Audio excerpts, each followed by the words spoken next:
മറ്റുള്ളവരോട് ക്ഷമിക്കുവാനുള്ള പ്രാർത്ഥന. ഈ പ്രാർത്ഥന ചൊല്ലുന്നതിന് മുൻപ് ഈ വചനഭാഗങ്ങൾ ധ്യാനിക്കാം.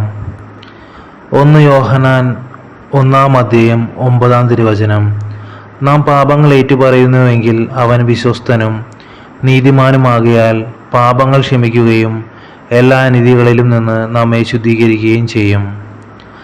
സങ്കീർത്തനങ്ങൾ 130:3-4 കർത്താവേ, അങ്ങ് പാപങ്ങളുടെ കണക്ക് വച്ചാൽ ആർക്ക് നിലനിൽക്കാനാവും?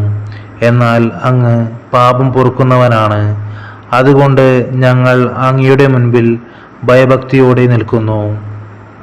വിശുദ്ധ മത്തായി 6:12 ഞങ്ങളുടെ കടക്കാരോട് ഞങ്ങൾ ക്ഷമിച്ചതുപോലെ ഞങ്ങളുടെ കടങ്ങൾ ഞങ്ങളോടും ക്ഷമിക്കണമേ. ക്ഷമയുടെ പ്രാർത്ഥന.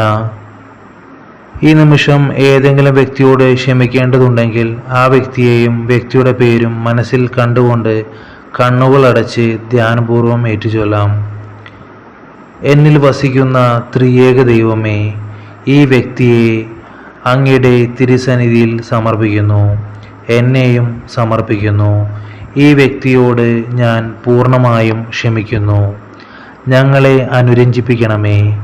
ഈ മകനെയും മകളെയും എന്നെയും അനുഗ്രഹിക്കണമേ. പരിശുദ്ധാത്മാവായ ദൈവമേ, എൻ്റെ അബോധ മനസ്സിലും ഉപബോധ മനസ്സിലും സുബോധ മനസ്സിലും ഈ മകനോടുള്ള വെറുപ്പ്, വൈരാഗ്യം എന്നിവയെ നിർമാർജനം ചെയ്യണമേ. ഈശോയുടെ തിരുരക്തത്താൽ കഴുകി വിശുദ്ധീകരിക്കണമേ. അല്പനേരം സ്തുതിച്ച് പ്രാർത്ഥിക്കാം.